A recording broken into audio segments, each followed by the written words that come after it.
اللہم صلی علی محمد وآل محمد بسم اللہ الرحمن الرحیم۔ السلام علیکم ناظرین، میں عزائی جنگویر، آپ دیکھ رہے ہیں پروگرام خبر روز کی۔ بارشوں کا سلسلہ ہے جی، اور بارشوں کی وجہ سے نشیبی علاقے جو ہے وہ زیر آب آ گئے ہیں، اور پانی جو ہے وہ جو نشیبی علاقوں میں رہائش پذیر لوگ ہیں تو ان کے در پہ ہے، اور بعض جگہوں پہ تو ہائی الرٹ بھی جاری کیا گیا ہے۔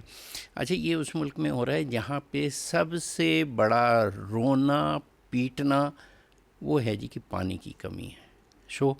یا پانی کی کمی سے ہم مر جاتے ہیں، یا پھر پانی کی زیادتی سے۔ اور اس طرح لگتا ہے جس طرح اچانک بارش نے حملہ کر دیا ہے رات، اور انتظامیہ اسے نمٹنے کی کوششوں میں مصروف ہے وغیرہ وغیرہ۔ یہ اس طرح کا کام چونکہ ہر سال ہوتا ہے اور نہایت ڈھٹائی کے ساتھ ہوتا ہے، لہٰذا اب اس پہ کیا مزید گفتگو کی جائے۔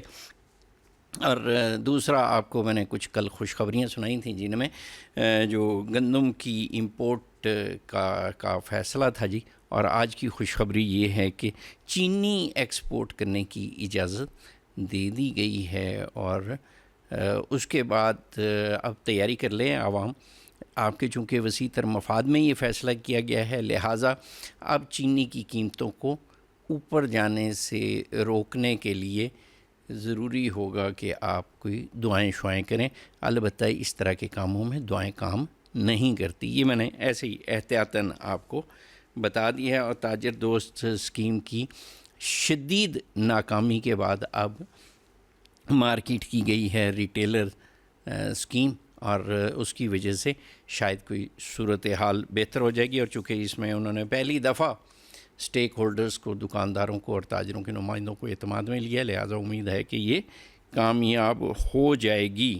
اگر حکومت اور حکومتی مشینری پوری کوشش کرے تو پھر اس کو ناکام بنانے میں پھر ان کو ذرا ٹائم لگے گا۔ اچھا، ایک اور تبدیلی واقع ہوئی ہے، اور وہ یہ کہ پاکستان میں امریکی جو سفیر ہے، چونکہ بھارت میں جو امریکی سفیر ہے اس نے مقبوضہ کشمیر کا دورہ بھی کیا اور وہاں پہ متنازع بیان بازی بھی کی، تو اس پہ پاکستان نے شدید احتجاج بھی کیا، اور امریکی ناظم الامور کی دفتر خارجہ طلبی ہوئی ہے اور ڈیمارش بھی کیا گیا ہے۔ اور یہ اگرچہ پہلی دفعہ نہیں ہوا، لیکن بہرحال پاکستان میں یہ بہت کم ہوتا ہے، چونکہ پاکستان میں جو سفیر ہوا کرتا تھا یا سفیرنی ہوا کرتی تھی، وہ یہاں وائس رائے کا سٹیٹس اس کو حاصل تھا، لیکن اب صورتحال اگرچہ تبدیل ہوگی، اور اس مزید تبدیل ہوتی ہوئی صورتحال میں یہ ایک اہم معاملہ تھا نہیں۔ اور دوسری طرف ہمارے ہاں نئی سیاسی صف بندی ہو رہی ہے، اور سپریم کورٹ کے فیصلے کے بعد تو سیاسی جو لوگ ہیں وہ اندازے تخمینے لگنے شروع ہو گئے ہیں، کہتے ہیں جی کہ، اور جو قیاس رائیاں ہیں وہ کہتے ہیں جی دال میں کچھ کالا ہے۔ ابھی تو وہ بلاول بھٹو نے بھی کہہ دیا، وہ جن کا مشہور زمانہ وہ فکرہ تھا کہ جب زیادہ بارش آتا ہے تو زیادہ پانی آتا ہے، وہ ابھی آج کل جو ہے وہ چونکہ آزاد کشمیر سے الیکشنوں میں تازہ فارغ ہوئے ہیں وہاں سے، تو اب جو ان کو اچھا ہے، چلیں دال میں کالا تو نظر آیا نا جی اتنے عرصے بعد۔ اور یہاں پہ وطن عزیز میں وہ کیا کہتے ہیں، وہ خلاف شرع شیخ تھوکتا بھی نہیں، مگر اندھیرے اجالے کبھی چوکتا بھی نہیں۔ تو یہ ہمارے یہاں وطن عزیز میں جو بھی حکومت ہوتی ہے، جو بھی سیاستدان ہوتے ہیں، سیاسی جماعتیں ہوتی ہیں، یا ملک اور قوم کے وسیع تر فیصلے کیے جاتے ہیں، تو وہ اس شاعر کے شیخ کی طرح ہوتا ہے، اور ہمیں وہ اس کے بارے میں بتا رہے ہوتے ہیں کہ جی اس کی فضیلت کیا ہے ان فیصلوں کی۔ بعد میں پتہ چلتا ہے کہ یہ تو کسی اور کی سیٹی پہ ناچنے اور ٹھمکنے والے لوگ تھے۔ اب یہ جب وہ وقت گزر جاتا ہے تو اس کے بعد ہی پتہ چلتا ہے، چونکہ یہاں پہ کلمہ حق جو ہے وہ جابر سلطان سے پوچھ کے کہنے کا رواج ہے۔ اس پہ ذرا گفتگو آج بہت ضروری ہے، اور پھر یہ کہ سپریم کورٹ کا یہ جو فیصلہ ہے اس کی بعد کی صورت کیا حال کیا ہے، اور یہ جو پیپلز پارٹی جو ہے وہ پی ٹی آئی اور اپوزیشن کے چیمبروں میں گئی ہے، اور دوسری طرف جو اسپیکر قومی اسمبلی ہیں ان کے دل میں بھی یک پی ٹی آئی کی محبت جاگ پڑی ہے. اسی طرح کی یہ چیزیں ہیں, اس پہ ذرا گفتگو بھی کرتے ہیں, دیکھتے بھی ہیں. اور یہ مسلم لیگ نون جو اپنے لیے کل پسند کر رہی تھی, آیا وہ آج پی ٹی آئی باننے کے لیے بھی پسند کر رہی ہے کہ نہیں کر رہی ہے, اور آیا پرانے زخم ان کے بھرے کہ نہیں بھرے, اور انتقامی کارروائیاں ہوں گی نہیں ہوں گی, اس پہ ذرا آج گفتگو کرتے ہیں. ذرا پروڈیوسر صاحب مجھے کچھ بتاتے ہیں تو پھر معاملہ آگے اس کو بڑھاتے ہیں. اور تب تک کے لیے کہا یہ جا رہا ہے کہ کوئی ڈیل کی بات کر رہا ہے, کوئی ڈھیل کی بات کر رہا ہے, کوئی بیک ڈور رابطوں کی بات کر رہا ہے, تو آیا ان باتوں میں کتنی صداقت ہے؟ وہ کہتے ہیں جی اسٹیبلشمنٹ اور مسلم لیگ نون کی بڑی آپس میں فٹنگ ہے اور ایک پیج پہ ہیں, اور یہاں پہ پیج پھٹتے کون سا دیر لگتی ہے, اور اس کے بارے میں تبھی پتہ چلتا ہے جب وہ پیج لیر ہو کہ کہیں کسی نالہ لئی میں پڑا ہوا ہوتا ہے. تو یہ چیزیں ہیں جی, یہ اس پہ ذرا گفتگو کریں گے. ہمارے ساتھ جو مہمانان گرامی ہیں وہ ہمارے ساتھ موجود ہیں. محترم جناب گیان چند صاحب, سابق سینیٹر ہیں, پاکستان پیپلز پارٹی کے رہنما ہیں. السلام علیکم گیان چند صاحب. محترم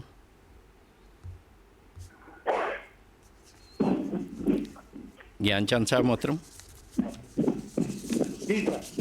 جی, میری طرف سے آپ کو سلام پہنچا. اور یہ جو نئی سیاسی صف بندی ہو رہی ہے, یا یہ ہمارا ہی خیال ہے کہ یہ معاملات جو ہے کچھ گڑبڑ کی طرف جا رہے ہیں یا بہتری کی طرف جا رہے ہیں؟ اس پہ ذرا روشنی ڈال دیں. اور پیپلز پارٹی اور جو نون لیگ کی تقریباً کٹی ہو گئی ہے, آج تو بلاول صاحب نے ٹھوک بجا کے کہہ دیا, تو اس کے بارے میں کچھ فرمائیے گا کہ آگے کیا ہونے والا ہے؟ پیپلز پارٹی ہمیشہ ڈیموکریسی کے ساتھ رہی ہے. پیپلز پارٹی ہمیشہ چاہتی ہے کہ فیئر اینڈ فری الیکشن بھی ہو, فیئر اور فری نظام بھی ہو. اگر کوئی ہائیبرڈ سسٹم آ جاتا ہے, کوئی کاکٹیل بنتا ہے, تو پیپلز پارٹی اس کا حصہ تو نہیں بن سکتی نا. اس میں نون لیگ کو ڈیسیشن کرنا ہے کہ چارٹر آف ڈیموکریسی پر چلنا ہے, کانسٹیٹیوشن آف 1973 کی طرف چلنا ہے, یا کسی کے پاؤں پکڑ کر پہلے جیسے انہوں نے کیا ہے اس طرح سے کرنا ہے. وہ فیصلہ ان کو کرنا ہے. ہم تو چاہتے ہیں کہ نون لیگ ہی صحیح, لیکن پارلیمنٹ اور ڈیموکریٹک سسٹم لولا لنگڑا جس قسم کا بھی ہو چلتا رہنا چاہیے.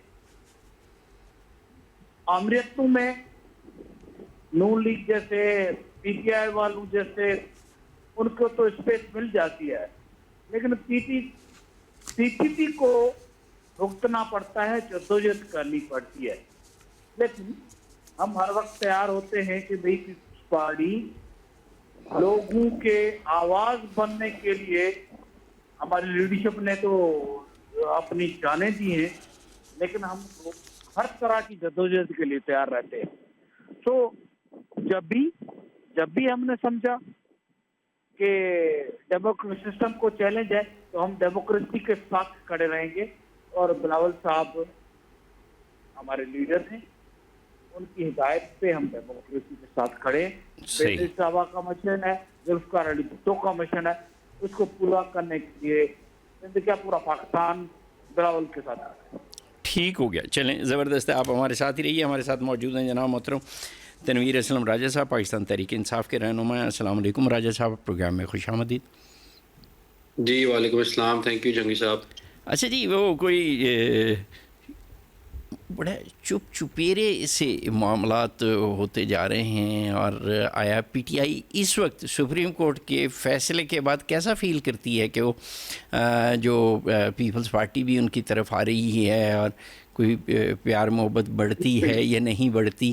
اب ذرا تھوڑا سا اس پہ تو روشنی ڈالیں کہ آگے کیا ہونے والا ہے. جی بسم اللہ الرحمن الرحیم. ایک تو جنگی صاحب آپ بڑے سٹائل سے بات کرتے ہیں کہ کوئی چپ چپیتے سے کوئی معاملات ہو رہے ہیں. خیر ہمارے نالج میں تو ایسے کوئی معاملات نہیں ہیں. آپ چونکہ صحافی ہیں, ریسرچ بھی کرتے ہیں, آپ کے رابطے بھی رہتے ہیں, تو اگر کوئی ایسے معاملات ہیں تو ہمیں بھی ضرور بتائیے گا.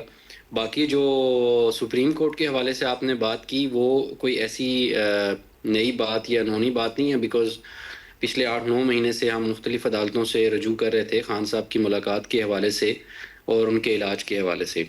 تو وہ فائنلی یہی ہوا کہ ججز نے ان کو جو ان کی بنیادی حق ہے ان کا علاج ہونا, مطلب کوئی بھی قیدی اس سے پہلے سیاسی قیدی ہو یا کوئی بھی ایسا آدمی جس کو ہیلتھ کے ریلیونٹ کوئی ایشوز آتے ہیں تو اس کا ٹریٹمنٹ اس کا بنیادی حق ہے.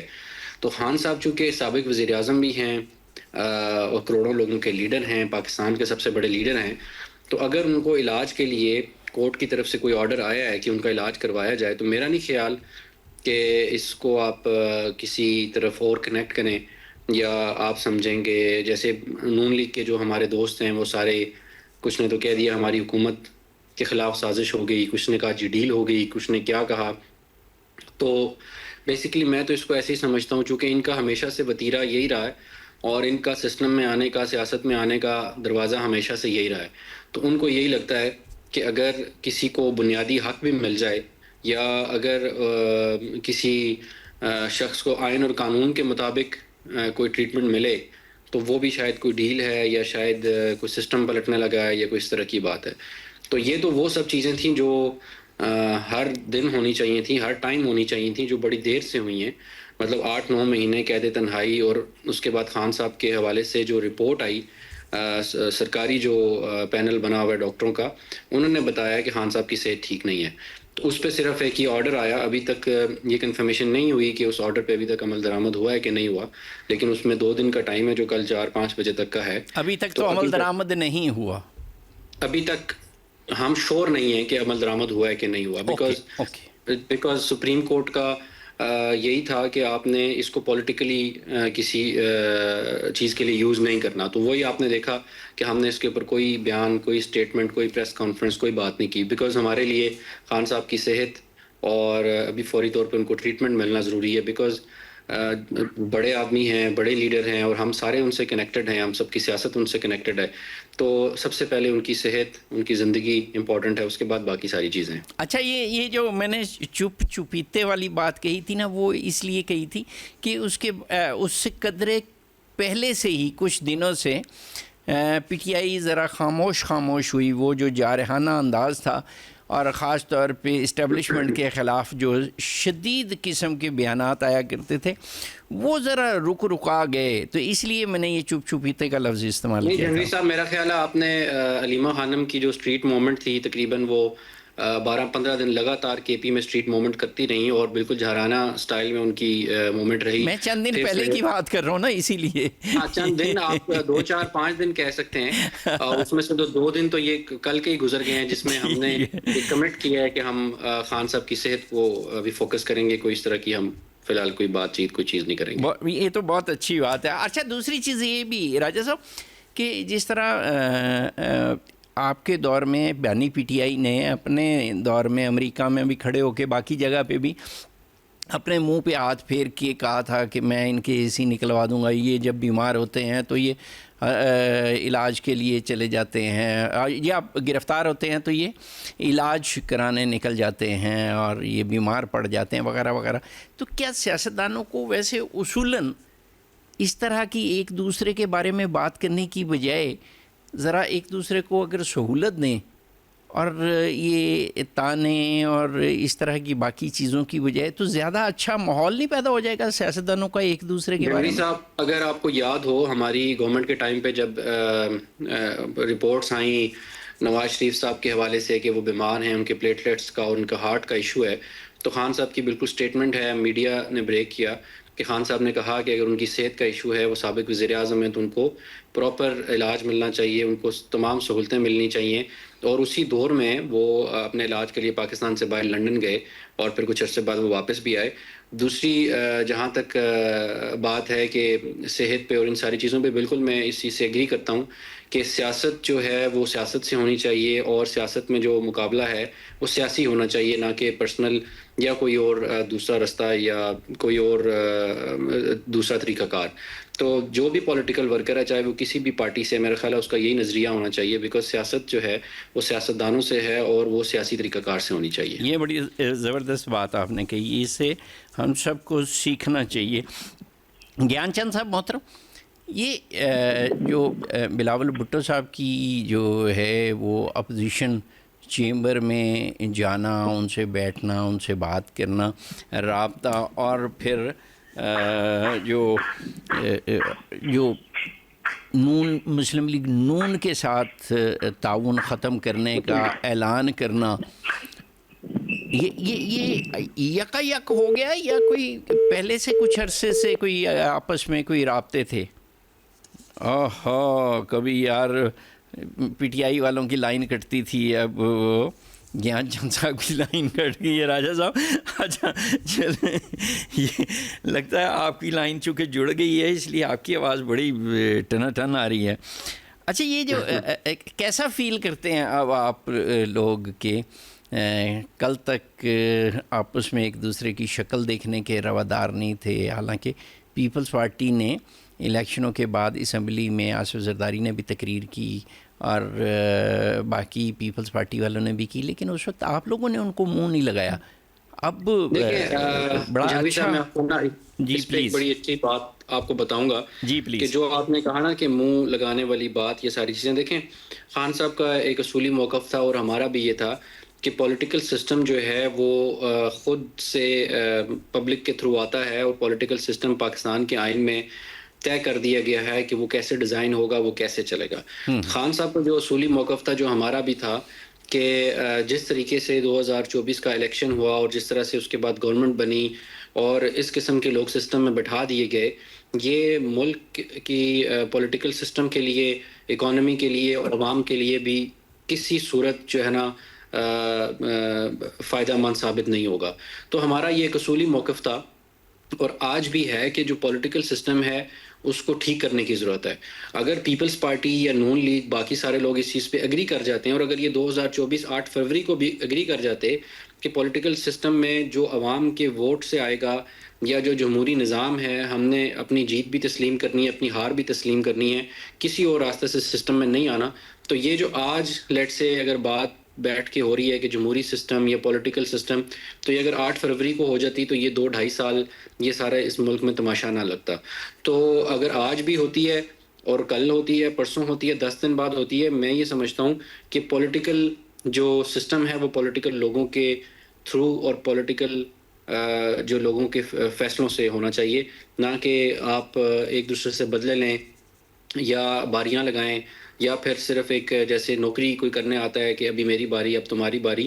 تو ہمیشہ ہمارے ملک کو پچھلے 79 سالوں میں اسی وجہ سے نقصان ہوا کہ ہم نے جو پولیٹیکل سسٹم ہے اس کو خود سے احتساب نہیں کرنے دیا گیا، اس کو خود سے فلٹر نہیں ہونے دیا گیا، اس کو خود سے نئے لیڈر پیدا نہیں ہوئے، نئی پارٹیز نہیں پیدا ہوئیں.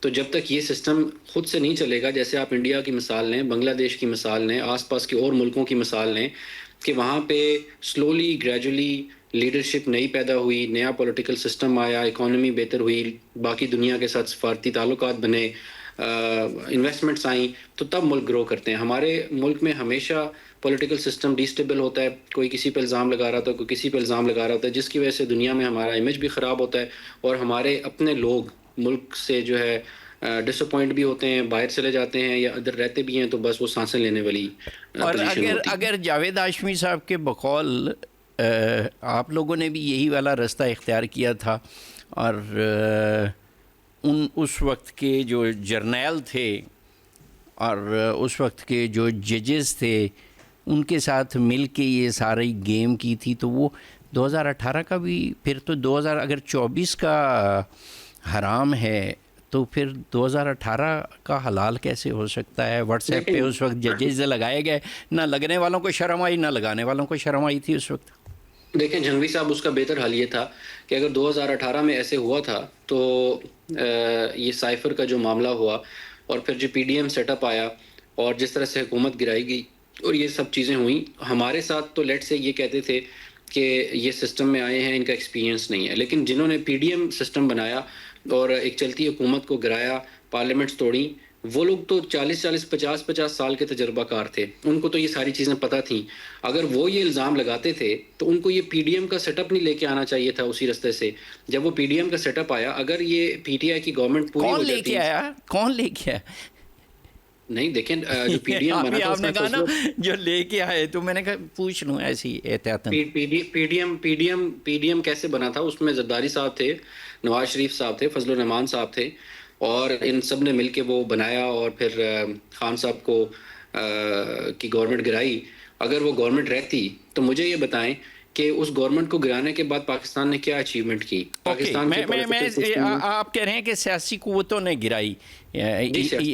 یہ والا ایک اچھی بات ہے آپ نے جو بات کی. اچھا ویسے نا، جس وقت آپ کی حکومت جاری تھی اور اب آپ کو یقین ہو گیا تھا کہ اب آپ کی حکومت رہنی نہیں ہے، تو آپ نے تیل کی قیمتیں فوری طور پہ کم کر دی تھیں، اور ابھی بھی جو تازہ ترین فیصلہ ہے وہ بھی کچھ ایسا ہی ہے کہ جناب علی کوئی ڈیزل کی قیمتیں کم کر دیں. حالانکہ چند دن پہلے وہی وزیر موصوف فرما رہے تھے کہ نہیں اس طرح قیمتیں کم نہیں ہوتی. تو یہ بڑا مزہ آتا ہے ہمیں دیکھ کے نا کہ وہی حرکتیں، وہی چیزیں، صرف چہرے تبدیل ہو رہے ہوتے ہیں، باقی سارا کچھ وہی کچھ ہوتا ہے جو ہو رہا ہوتا ہے. دیکھیں اس میں جنگوی صاحب، اگر ڈیزل کی پرائس آپ کم کرتے ہیں یا پیٹرول کی پرائس کم کرتے ہیں تو میرا خیال ہے اس سے ڈائریکٹ ریلیف پہنچتا ہے عوام کو. ہاں جی. تو میں یہ سمجھتا ہوں کہ اگر کوئی پولیٹیکل گورنمنٹ اپارٹ آف جس طرح بھی نون لیگ آئی جیسی، اگر کوئی پولیٹیکل گورنمنٹ یہ ایکسپیکٹیشن رکھتی ہے کہ ہم عوام میں اپنا امیج بہتر کرنے کی کوشش کریں تو دیٹس اے گڈ سائن. میں اس کو نیگیٹو نہیں لیتا کہ اگر وہ یہ سمجھتے ہیں کہ اب ہمیں عوام کی عدالت میں جانا چاہیے یا ہم نے ایسی چیزیں کرنی چاہیے تاکہ عوام ہمیں اسٹرانگ کرے. تو میں پہلے بھی یہی بات کی ہے کہ عوام کی مرضی سے چاہے جو مرضی آئے، ایکس وائی زی، کیونکہ میں یہ سمجھتا ہوں کہ غداری کے جو فتوے ہیں وہ فاطمہ جناح سے لے کے نواز شریف، بے نظیر اور اب عمران خان. تو کہنے کا مقصد یہ ہے کہ کوئی بھی اتنے اسٹرانگ ملک میں ایک اٹامک پاور میں بیٹھ کے وزیر اعظم کی کرسی پہ غداری نہیں کر سکتا، نہ وہ غدار ہو سکتا ہے. اور عمران خان کو انہوں نے غداری اور دھوکے کے الزام لگا کے اگر جیل میں ڈالا تو جو ملک کے محسن آئے، جو ملک کے وفادار آئے، تو انہوں نے اس ملک کے لیے کیا کیا، اس عوام کے لیے کیا کیا. 1.5 سال وہ 9 مہینے انہوں نے نگران حکومت کے گزارے، اور اب 2.5 سال اس حکومت کو چلے گئے ہیں. تو تقریباً 5 سال سے زائد کا عرصہ ہو گیا ہے کہ یہ سارا سسٹم الٹ پلٹ دیا گیا. تو اب آپ دیکھیں کہ عوام کیا خوش ہے، کیا پولیٹیکل سسٹم بہتر ہو گیا، کیا اکانومی بہتر ہو گئی ہے، فورن انویسٹمنٹ آ رہی ہے، اوورسیز پاکستان کا رخ کر رہا ہے، یا روز بچے. بالکل ٹھیک ہے، بالکل ٹھیک ہے. اچھا راجہ صاحب، ایک میرے نا ذہن میں کئی دن سے یہ بات گھوم رہی تھی.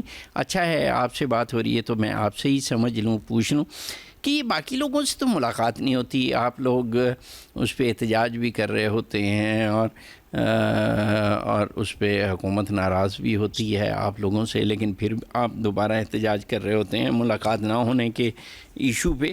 لیکن یہ بیرسٹر سیف صاحب کے پاس کون سی ایسی گدڑ سنگھی ہے کہ وہ آپ کی پارٹی کے رہنما اور ملاقات کر لیتے ہیں؟ یہ اس کا تو کوئی ذرا ہمیں بتائیں.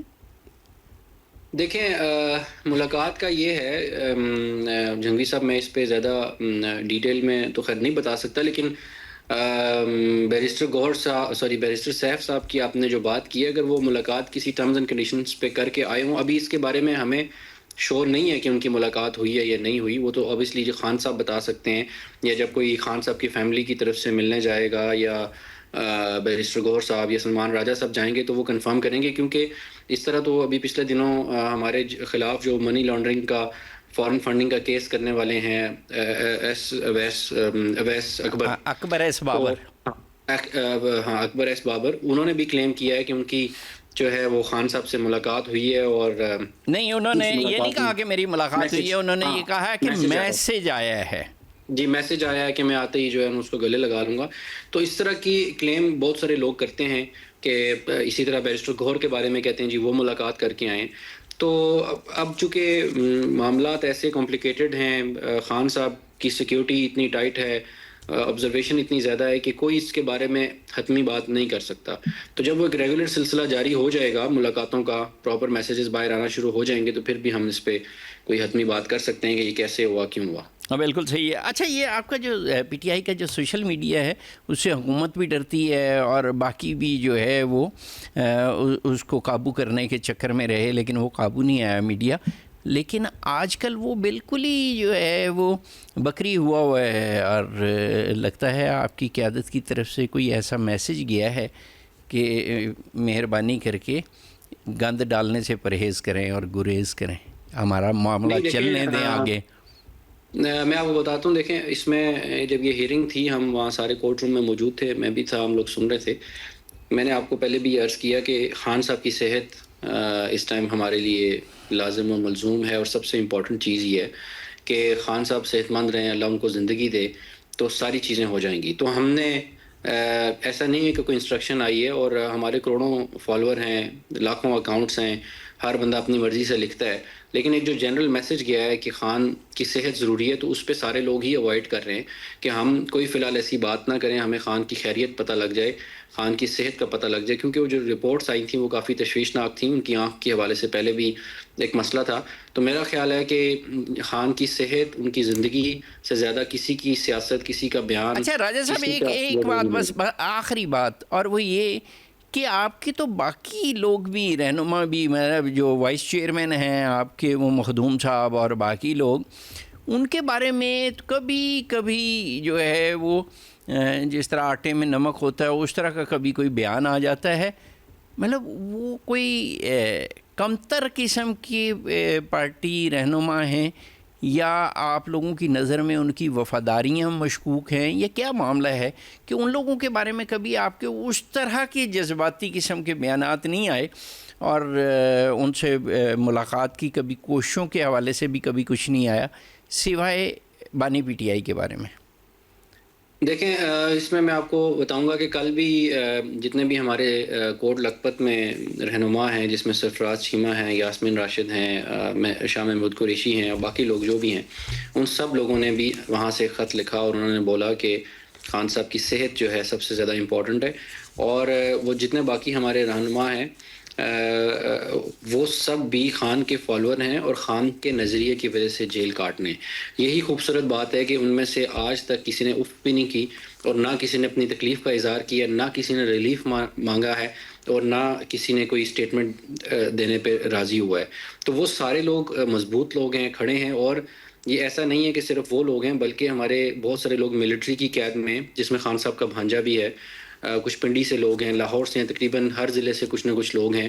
اور وقتاً فوقتاً مختلف لوگ جیلوں میں جاتے رہے اس دورانیہ میں، اور جیلیں کاٹ کے واپس آتے رہے، اور پھر اپنے مشن پہ لگے رہے. تو وہ جن رہنماؤں کی آپ بات کر رہے ہیں، ان کا یہ ہے کہ وہ ان کو بیسک جو اگر کوئی ہیلتھ فیسلٹیز ہیں وہ ملتی ہیں، ملاقات بھی ہو جاتی ہے. ایون جیسے آپ کہتے ہیں کہ بشرا بی بی، تو ان کی بھی فیملی کی ملاقاتیں چل رہی ہیں ہو جاتی تھیں. تو ہمارا جو خان صاحب کے حوالے سے ہم نے زیادہ شور مچایا یا جس چیز پہ احتجاج کیا، وہ یہ تھا کہ خان صاحب کا علاج اور خان صاحب کی ملاقاتیں. کیونکہ علاج جو ہے، جیسے علیمہ خان نے کچھ عرصہ پہلے یہ بھی کہا کہ خدا نخواستہ آپ کے گھر میں کوئی بندہ بیمار ہو جاتا ہے، تو آپ کا بھائی، بیٹا، بہن، ماں، تو آپ کی کوشش یہ ہوتی ہے کہ سب سے اچھے ڈاکٹر کے پاس لے جایا جائے. اور جب تک آپ تسلی نہیں کر سکتے، اور ایک غریب آدمی بھی جس کی جیب میں 10 روپے بھی نہیں ہوتے، وہ کوشش یہ کرتا ہے کہ مہنگے سے مہنگا ٹیسٹ کروا کے اپنے عزیز جو بھی اس کا ہے اس کی تسلی کرے. ٹھیک ہو گیا، تو بالکل وہ صحیح ہم ہے. ایک تسلی کرنا چاہ رہے تھے کہ ایک اتنے بڑے لیڈر اور سابق وزیر اعظم کا اعلان. راجہ صاحب، آپ نے دیکھا کہ آپ کی آواز میں ذرا سا بھی کوئی ڈسٹورشن نہیں آئی، ایسا ٹکا کے آپ کی بات ہوئی ہے، اور وہ گیان چند صاحب کی جو ہے وہ لائن ہی کٹ گئی ہے. اور مسلم لیگ نون والے آج کمٹمنٹ کرنے کے باوجود مجھے پروڈیوسر صاحب نے بتایا کہ وہ دستیاب نہیں ہو رہے مارکیٹ میں. تو اس کا مطلب یہ ہے، ہم تو اس سے اندازے تخمینے لگاتے ہیں نا، وہ فوٹو کے مختلف پارٹ جوڑ کے، کہ اب کس کی فٹنگ ہو رہی ہے یا ہو چکی ہے. بہت شکریہ، بہت شکریہ تنویر اسلم راجہ صاحب، آپ کا روز نیوز کے ساتھ رہنے کا آپ کا بہت شکریہ. ناظرین، دوسرے موضوع جس پہ ہمیں گفتگو کرنی ہے وہ ہماری گندم ہے جی. اور ہم چونکہ ایک زرعی ملک ہیں، ہم تو بچپن سے ہی پڑھتے سنتے آ رہے ہیں، زرعی ملک ہے، اور ہماری جو فصلیں ہیں وہ بمپر کراپ ہوتی ہے وغیرہ وغیرہ، یہ اس طرح کی باتیں ہم سنتے آتے ہیں. لیکن جس وقت ہم نے گندم لی تھی امریکہ سے، اور وہ ان کے اونٹوں پہ لدی ہوئی جب پاکستان آئی تھی پہلی دفعہ، تو ہم نے اونٹوں کے گلے میں تختیاں اور سلیٹیں ڈالی تھیں جس پہ تھینک یو امریکہ لکھا ہوا تھا، اور وہ سلسلہ اب تھمنے میں ہی نہیں آ رہا. اور ہمارے ہاں سے گندم ہم امپورٹ کرتے ہیں، اور جو چینی ہے وہ ہمارے طاقتور لوگ جو ہے وہ ایکسپورٹ کرا لیتے ہیں، اور پھر اس کے بعد اس کی قیمتیں بڑھ جاتی ہیں. یہ ذرا سمجھتے ہیں کہ یہ دھندا ہے کیا؟ یہ اسی طرح کا وہ فلمی ڈائلاگ والا جس میں اس نے کہا تھا کہ گندا ہے پر دھندا ہے. یہ اس پہ ذرا گفتگو کرتے ہیں. ہمارے ساتھ موجود ہیں محترم سید محمود بخاری صاحب، چیئرمین ہیں کسان فاؤنڈیشن کے. السلام علیکم بخاری صاحب. جی وعلیکم السلام ورحمۃ اللہ وبرکاتہ. اچھا جی، ایک تو پاکستان میں فصلیں وہ کہتے ہیں جی بمپر کراپ ہوئی ہے، پھر یہ چلی کدھر جاتی ہے جی؟ گندم جو ہے وہ ابھی چند دن پہلے تو میرا خیال ہفتہ بھی نہیں گزرا، یہاں پہ کوئی ایک اجلاس ہوا تھا اعلیٰ سطحی، میرا خیال ہے وزیر اعظم یا کسی منسٹر کے اس میں، تو انہوں نے کہا جی گندم کے وافر سٹاک موجود ہیں. تو یہ دروغ گوئی کرتے ہیں یا کچھ اور بات ہے؟ جی بخاری صاحب. جی بسم اللہ الرحمن الرحیم. بہت شکریہ ظاہر صاحب آپ کا اور آپ کے چینل کا. جس طرح آپ نے فرمایا کہ یہ جو ہماری حکومتیں ہیں زراعت ان کی ترجیحات میں شامل نہیں ہیں، یہ بڑی بدقسمتی کی بات ہے کہ آپ یہ دیکھیے کہ ہمارا زرعی ملک ہے اور گندم میں نہیں، یہ ہم نے سنا ہوا ہے، یہ ہم نے سنا ہوا ہے، بچپن سے ہی سنتے آ رہے ہیں، لیکن شرم بھی آتی ہے، ان کو نہیں آتی جن کو آنی چاہیے. لیکن بہرحال جی آگے چلتے ہیں کہ یہ ہے کیا، یہ کوئی ہمیں بھی سمجھا دینا مہربانی کر کے. یہ دیکھیں، یہ 3 سال پہلے جب محترمہ یہاں تشریف لائیں، پنجاب کی وزیر اعلیٰ بنی، تو انہوں نے آتے ہی یہ بات کہی کہ ہم گندم نہیں خریدیں گے. تو ہم نے کہا تھا بھائی آپ کیوں نہیں خریدیں گے؟ تو انہوں نے کہا جی کہ وہ جو پہلا نظام ہے وہ کرپشن سے آلودہ ہے، اور ہمیں IMF نے بھی کہا ہے. خیر وہ بات ہوئی، اور اس سال میں کسان کو 2200 ارب روپے کا نقصان ہوا. پھر اگلا سال آیا، پھر ہمیں کہا گیا کہ گندم بیجیں آپ، اور آپ کی بہن آپ کا نقصان نہیں ہونے دے گی.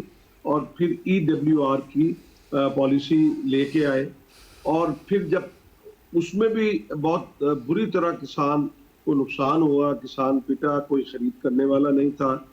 دیکھیں یہ تو حکومتوں کا کام ہے کہ وہ پالیسی بنائے. دنیا کے اندر ایگریکلچر کی پالیسی 5 سال 10 سال 20 سال کے لیے بنائی جاتی ہے، اور ہمارے ہاں 20 دن پہلے بھی سب یہ پالیسی نہیں آئی تھی.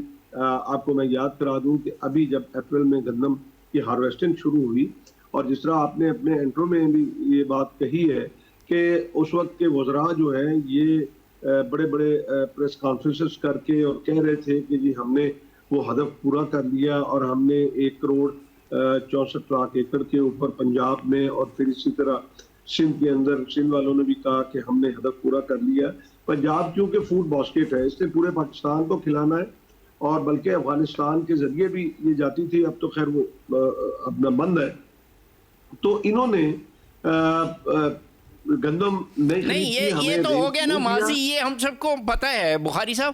یہ ماضی میں جو کچھ ہوا وہ سارا کچھ ہمیں معلوم ہے. میں یہ سمجھنا چاہ رہا تھا کہ اب کیا ہونا ہے، چونکہ ماضی تو ہم سب کو پتہ ہے کہ کیا کیا ہوا، کس کس نے کیا کچھ کہا. چونکہ ٹائم محدود ہے نا، تو میں اس لیے چاہ رہا تھا کہ آپ سے اچھا، لیکن آپ اپنی بات جاری رکھیے گا.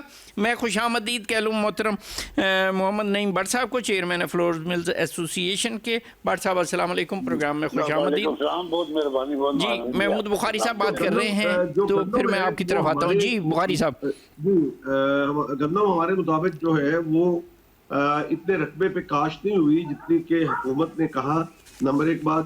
اور پھر جب وہ ہارویسٹ ہوئی تو اس وقت بھی انہوں نے شادیانے بجائے اور ڈھول بجائے اور کہا کہ جی ہمارا ہدف پورا ہو گیا. اور ہم نے اس وقت کہا تھا، آپ ہمارے پروگرام اٹھا کے دیکھ لیجئے، کہ 20 سے 25 لاکھ ٹن کا شارٹ فال آئے گا. وہ اس لیے آئے گا کہ کسان کو جب اس کی جو محنت ہے اس کا پھل نہیں دیا جاتا. اور پھر یہ بات انہوں نے کہا جی ہم نے ڈی ریگولیٹ کر دی.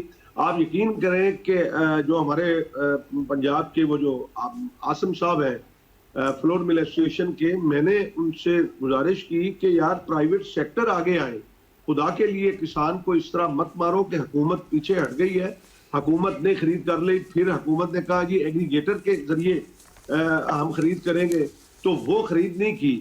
تو اب میں یہ کہتا ہوں کہ اگر فرض کریں کہ حکومت کی بات ہم مان لیتے ہیں کہ ٹارگٹ پورا ہو گیا، اور جناب پھر گندم کہاں گئی؟ اگر کسی نے سٹاک کی ہے، کسی نے چھپا کے رکھی ہے، تو وہ بھی اداروں کا کام ہے۔ یہ تو نہیں ہے کہ بھئی عوام کو جو آپ تنہا چھوڑ دیں۔ آج جو ہے کراچی میں 6200 سے اوپر جو ہے وہ آٹا مل رہا ہے، آپ کے لاہور میں 20 روپے کی روٹی مل رہی ہے، آپ کے جو ہے وہ خیبر پختونخوا میں اور کوئٹہ میں وہ مہنگا آٹا جو ہے وہ مل رہا ہے، اور یہاں بھی اب حالت یہاں تک آ گئی کہ 3 ماہ گزرے ہیں اور یہ پوزیشن ہے کہ اب اور پاسکو کی گندم بھی ختم ہو گئی جو اس کے پاس موجود تھی، تو اب جو ہے وہ امپورٹ کرنے جا رہے ہیں۔ چلیں اس پہ یہاں تک تو بات پہنچی، چلیں بٹ صاحب کی طرف چلے آتے ہیں۔ بٹ صاحب یہ گندم کی یہاں تک تو معاملات سارے لوگوں کے علم میں ہیں جو ہوا ہے، اس کے بعد کیا ہونے جا رہا ہے؟ کیا آئندہ کتنے عرصے میں کوئی سہولت ملے گی، نہیں ملے گی عام آدمی کو؟ جی بسم اللہ۔ ملک میں آج 25 اگست 2025 سے گورنمنٹ آف پنجاب نے غیر قانونی غیر آئینی پابندی لگا دی تھی۔ بین الصوبائی پابندی آئین کے آرٹیکل 151 کو رد کرتے ہوئے انہوں نے آج تک وہ پابندی برقرار ہے، جبکہ کے پی کے سب سے ڈیفیشنٹ صوبہ ہے جس کی ضرورت 52 لاکھ ٹن 53 لاکھ ٹن ہے، 12-13 لوکل پیدا ہوتی ہے، باقی جو ہے پنجاب سے آتی ہے گندم کی شکل میں۔ آٹے ملوں والے گندم لاتے ہیں اور پنجاب والے جو ہے پنجاب سے ڈیلر جو ہے وہ آٹا لاتے ہیں۔ جب 25 اگست کو بازار میں انہوں نے پابندی لگائی، اس وقت گندم کا 100 کیجی ریٹ 2800 روپیہ تھا، 7000 روپیہ تھا، 7 سے 7500 تک یہ گندم چل رہی تھی۔ جب 100 کلو لگی 100 کلو کی بات کر رہے ہیں نا آپ؟ 2025 کو یہ ریٹ ہو گیا 10,400-600 روپے کا، اور اس وقت سے آج تک پابندی لگی ہوئی ہے۔ ملک میں آج بھی گندم وافر مقدار میں پڑی ہوئی ہے۔ یہ پنجاب کی غیر قانونی غیر آئینی پابندیاں جو ہیں یہ اپنے انہوں کے پیدا گیری کے لیے، آپ یقین کریں کہ تاریخ کی بدترین کرپشن اس وقت پنجاب فوڈ کر رہا ہے۔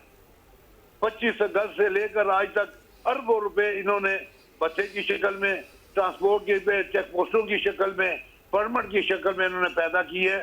یہ پابندیاں انہوں نے اپنی پیدا گیری کے لگائے لی ہوئی ہے۔ آج بھی پنجاب میں دیکھیں 2,20,000 ٹن گندم ہوئی پنجاب کی، 2,20,00,000 ٹن، ان کی ضرورت ہے 1.5 کروڑ ٹن، باقی 70 لاکھ ٹن گندم زمین کھا گئی کہ آسمان کھا گیا۔ آپ کا کیا خیال ہے؟ وہی جو سوال بٹ صاحب ہم پوچھ رہے ہیں، بٹ صاحب ڈی جی فوڈ پنجاب اور ڈپارٹمنٹ جب تک پاکستان میں یہ رہیں گے اس وقت تک پنجاب کی پابندیاں بھی ختم نہیں ہوں گی، یہ اربوں روپے جو بتھا رہ رہے ہیں یہ بھی ختم نہیں۔ آپ ظلم کی انتہا دیکھیں، جو گاڑی آپ کے پیچھے ڈیفیشنٹ ہونے کے باوجود پورا سال لوگوں نے آٹا کھایا۔ پنجاب میں 1800 روپے کے تھا، کے پیچھے میں سے 3 سے لے کر 3200 تک آٹا کھایا۔ پنجاب کا یہ D G food Punjab food department کی دوسری بدماشی دیکھیں، کراچی سے جو گندم میل روٹ پر آتی ہے یہ نہیں چھوڑتے تھے، پکڑتے تھے، وہ کوٹے کی شکل سے کراچی سے کوئٹہ، کوٹے سے زوب سے کے پیچھے آتی تھی، اس کے اوپر 800 روپیہ فی بوری فالتو خرچہ آتا تھا، وہ کے پی کے کی عوام نے کیا۔ آج انہوں نے جتنے 65 روپے پیدا کیے ہیں یہ کے پی کے کی عوام کے اوپر ڈاکہ ڈالا ہے، ظلم اور بربریت کی ہے۔ یہ جتنی باتیں آپ کہہ رہے ہیں یہ اپنا بٹ صاحب محترم، بٹ صاحب محترم سن لیں بٹ صاحب سن لیں، مطلب آپ کی مہربانی ہے کہ کیونکہ یہ جلسہ عام تو ہے نہیں، ہم تو سوال پوچھ رہے ہیں، اور اگر سوال کے جواب کی بجائے آپ نے بھی سوال ہی پوچھنا ہے تو پھر آپ ادھر آ کے بیٹھ جائیں، ہم آرام سے سائڈ پہ ہو کے بیٹھ جاتے ہیں۔ میں تو جواب دوں گا۔ میں نے جو سوال پوچھا تھا اس کا آپ نے کوئی جواب نہیں دیا۔ میں نے بات یہ پوچھی ہے کہ یہ جو آپ نے یہ جو گندم کدھر گئی، پھر اگر آپ کہہ رہے ہیں کہ جانے بھی نہیں دے رہے، چھاپے بھی پڑ رہے ہیں، تو یہ گندم ظاہر ہے ایکسپورٹ تو خیر کیا ہونی تھی، تو آپ نے ان محکموں پہ ڈال دی بات، اس میں سچی بات بھی ہوگی، لیکن پوچھنا یہ ہے کہ وہ آپ کہہ رہے ہیں 70 لاکھ ٹن اضافی تھی، وہ گئی کدھر؟ میں یہ والی بات پوچھ رہا ہوں، کوئی یہ ایسی چیز تو ہے نہیں کہ کوئی بندہ جیب میں ڈالے اور نکل جائے؟ سر جی جو بات آپ پوچھ رہے ہیں یہ 100% ٹھیک ہے، بہت اچھا سوال ہے. یہ ساری گندم آج بھی پنجاب میں پڑی ہوئی ہے. وہ کہاں؟ کچھ ملوں کے جو کچھ ملوں میں پڑی ہوئی ہے، کچھ ٹیلر کے پاس پڑی ہوئی ہے، کچھ چینی فیکٹریوں کے پاس پڑی ہوئی ہے، کوئی کاٹن فیکٹریوں کے پاس پڑی ہوئی ہے، کوئی لوگوں کے پرائیویٹ سیکٹر گوداموں میں پڑی ہوئی ہے. یہ گندم جو ہے اپنے طریقے سے کھائی جاتی ہے. ایک دن میں یہ 70 لاکھ ٹن نہیں کھائی. یہ پابندیاں غیر قانونی آئین یہ ختم کر دیتے ہیں. آپ دیکھیں یہ آٹا بھی آپ کا سستا ہو جائے گا، آپ کا جو ہے یہ پنجاب میں آٹا بھی فلو بھی برابر ہو جائے گا. یہ گندم پنجاب میں لوگوں میں جو پڑی ہوئی ہے، ان پابندیوں کی وجہ سے جو 3500 سے ریٹ آج 45 اور 46 سے مجھے اس لیے رکی ہوئی ہے. اوکے چلیں بخاری صاحب یہ پابندیاں ختم کر دیں. آپ یہ دیکھو واحد ان کے پاس ایک مارکیٹ ہے سر کے پی کے کی. اوکے چلیں اس پہ بات کرتے ہیں محمود بخاری صاحب یہ اگر یہ گندم ہم امپورٹ کر لیتے ہیں تو ظاہر ہے کیونکہ دتو مسلی نے تو امپورٹ کرنی نہیں ہے، بڑے بڑے امپورٹر جو ہیں انہی نے اس میں دھندا اور ان کا بزنس ہوگا، تو کیا اس کے بعد یہ معاملہ حل ہو جائے گا اور جو امپورٹڈ گندم ہے وہ اتنی ہی اچھی ہوگی جتنی پاکستانی گندم ہے؟ نہیں سر، پاکستان کی گندم دنیا کی بہترین گندم ہے. کبھی بھی نہیں، پاکستان کی گندم بہت اچھی ہے. تو بالکل یہ حکومتی جو پالیسی ہیں وہ درست نہیں ہیں.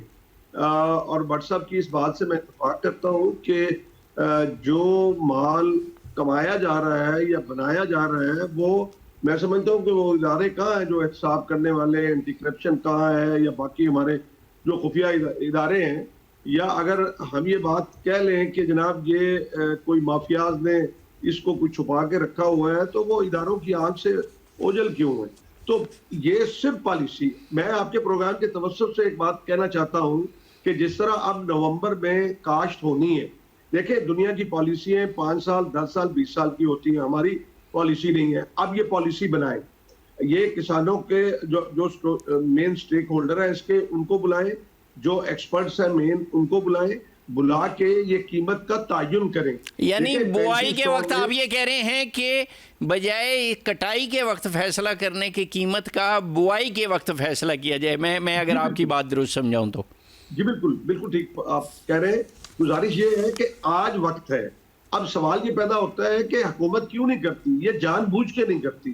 اور حکومت دیکھیں اس وقت ہارویسٹنگ شروع تھی پنجاب کے اندر، سب سے پہلے میرے ضلع میں رحمیار خان کے اندر ہوتی ہے، اور وہاں پہ جو ہے اس وقت تک کوئی حکومت نے نہیں کہا کہ ایگریگیٹر خریدیں گے، فلاں خریدیں گے. آپ کو یاد ہے کہ 35 کمپنیاں، پھر 18 کمپنیاں، پھر 11 کمپنیاں، پھر 9 کمپنیاں، اور پھر 2 بھی نہیں رہی.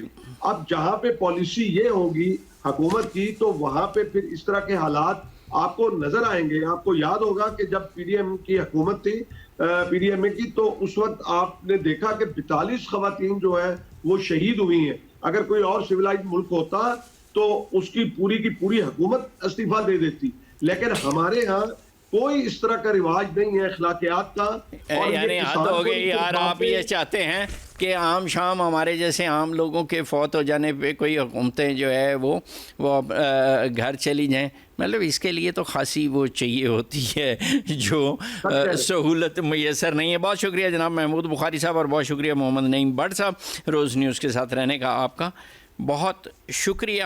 اچھا جی، اگلے موضوع پہ گفتگو کرتے ہیں. یہ جو بھارت میں امریکی سفیر کو جو دورہ پڑا ہے اور اس نے جو مقبوضہ کشمیر کے بارے میں بیان دیا ہے متنازع، یہ اس کو کیا ایسی کیا بیٹی آئی ہے کہ اس نے یہ والا کام کیا، اور اس پہ پاکستان نے جو ہے احتجاج بھی کیا ہے، ڈیمارچ بھی کیا ہے. تو یہ کیا اس کے اثرات مزید مرتب ہوں گے؟ ہمارے ساتھ موجود ہوں گے جناب غلام رسول بلوچ صاحب، سابق سفیر ہیں، معتبر نام ہے، اور پروڈیوسر صاحب مجھے بتاتے ہیں تو پھر میں ان کو اچھا اس کا یہ کہ یہ پاکستان میں ذرا کم ہوا، اور جب بھی ہوتا ہے تو لوگ اس بات پہ خوش ہوتے ہیں کہ کم از کم جو ہے کسی بھی طاقتور کو جب بھی کوئی للکارتا ہے تو بڑا لوگ اس کو اپریشیٹ کرتے ہیں اور کرنا بھی چاہیے. اور حکومت نے یہ والا کام کر کے تو خیر بہت ہی عمدہ کام کیا ہے کہ امریکی یہ جو ناظم الامور ہے چونکہ سفیر کی عدم موجودگی کے باعث تو یہ ساری چیزیں جو ہے نا وہ اس کو کیا اچانک اس کو خیال آیا کہ اس طرح کا بیان دینا چاہیے یا مودی کی محبت میں اس نے بیان دیا یا پھر امریکی پالیسی ہی یہی ہے؟ اور اگر یہ اس کا ذاتی بیان ہے تو پھر اس کی تو نوکری تیل میں چلی جانی چاہیے کیونکہ جو ٹرمپ ہیں وہ تو ظاہر ہے وہ یہ والی بات تو نہیں برداشت کرے گا کہ وہ اس کی اپنی ریاستی اور حکومتی پالیسی کے برعکس کوئی سفیر اپنے طور پہ منہ اٹھا کے بیان دے دے اور وہ بھی پاکستان جیسے ایک ایسے ملک کے خلاف جس نے عالمی سطح پہ اتنا نام کمایا امن کے حوالے سے بھی اور خطے کے حوالے سے بھی. سو اس پہ جو ہے وہ غلام رسول بلوچ صاحب سے ہم سمجھیں گے کہ یہ والا معاملہ جو ہے وہ آیا سفیر اپنے طور پہ بھی ہذیان بک سکتا ہے یا پھر یہ کوئی گورنمنٹ کی ان کی پالیسی ہوگی. السلام علیکم بلوچ صاحب محترم. وعلیکم السلام جی. وعلیکم السلام. اچھا یہ فرمائیے کہ یہ جو بھارت میں امریکی سفیر نے مقبوضہ کشمیر کا دورہ بھی کیا اور متنازع بیان بھی دیا تو کیا یہ اس کی کوئی ذاتی قسم کا وہ یہ اس طرح کی حرکات و سکنات اور ہذیان بک سکتا ہے یا پھر یہ ان کی سرکاری پالیسی ہے امریکنس؟ جی دیکھیے میں آپ کو جو پریکٹس ہے ڈپلومیٹک اس سے ایکسپلین کر سکتا ہوں. نارملی ہمارے یہاں بھی یہ ہے اور باہر بھی یہ ہے کہ اگر کوئی ڈپلومیٹ چاہتا ہے کہ وہ ہمارے پاکستان میں آزاد کشمیر جائے یا کوئی اور علاقہ دیکھے تو پرمیشن لیتے ہیں. اور اگر کوئی ایسا ڈسپیوٹڈ ایریا ہے جہاں یا ہم کسی اور ملک میں ہیں جہاں پہ وہ ڈسپیوٹڈ ہے تو پھر ہم اپنے ہیڈ کوارٹر سے پوچھتے ہیں کہ آئی وانٹ ٹو گو, آپ کے خیال میں ٹھیک ہے پرمیشن ہے؟ وہ بتاتے ہیں کہ کیوں جا رہے ہو آپ, وہ پھر اس کو ایکسپلین کرنا پڑتا ہے. تو مجھے یہ لگتا ہے کہ یہ بڑا ٹائمنگ اس کے بڑے کسی حد تک ہیں بڑے مسٹیریس کہ مجھے یہ لگ رہا ہے کہ انڈیا امریکہ کے ساتھ اور امریکہ انڈیا کے ساتھ کوشش کر رہا ہے کہ ریسیٹ کیا جائے, موسٹ لائکلی میرا انداز یہ ہے. اور تو یہ کسی حد تک آف کورس ہندوستان نے تو اس کو الاؤ کیا ہوگا اور اس کو ایز اے پولیٹیکل اسٹنٹ کے طور پہ استعمال کر رہا ہے مودی کی گورنمنٹ, انٹرنلی بھی ایکسٹرنلی بھی. کہ دیکھیں جی ایک فورن ڈپلومیٹ آیا, اس نے کہہ دیا کہ یہ علاقہ انڈیا کا ہے. تو it's a very substantial statement.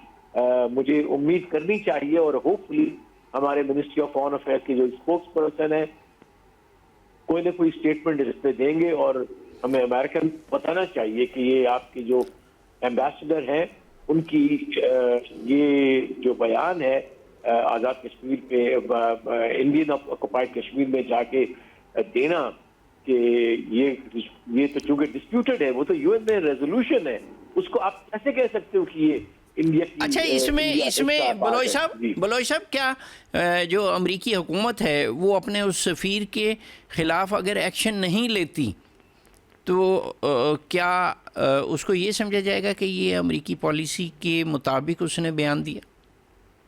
نہیں دیکھیے اتنا اس سب کیٹیگوری نہیں کہہ سکتے کہ وہ اس کو بہت بڑا ایکشن دیں گے جو کہ آپ اور ہم ہمارے ساتھ شیئر کریں گے.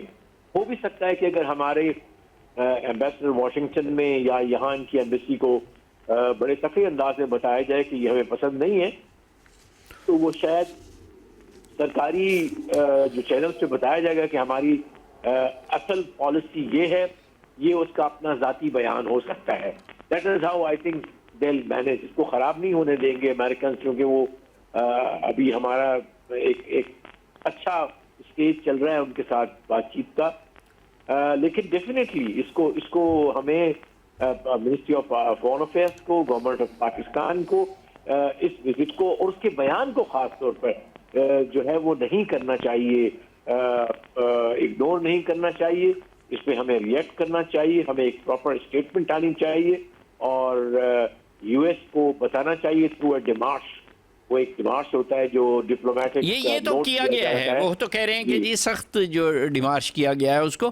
اچھا ویسے وہ پتہ نہیں یہ لفظ مناسب ہے کہ نہیں ہے, لیکن چونکہ پرویز مشرف صاحب نے استعمال کیا تو میں ان سے مستعار لے کے یہ والی فکرہ کہہ لیتا ہوں کہ آیا مطلب وہ معاملہ لگتا ہے اس ایشو کا.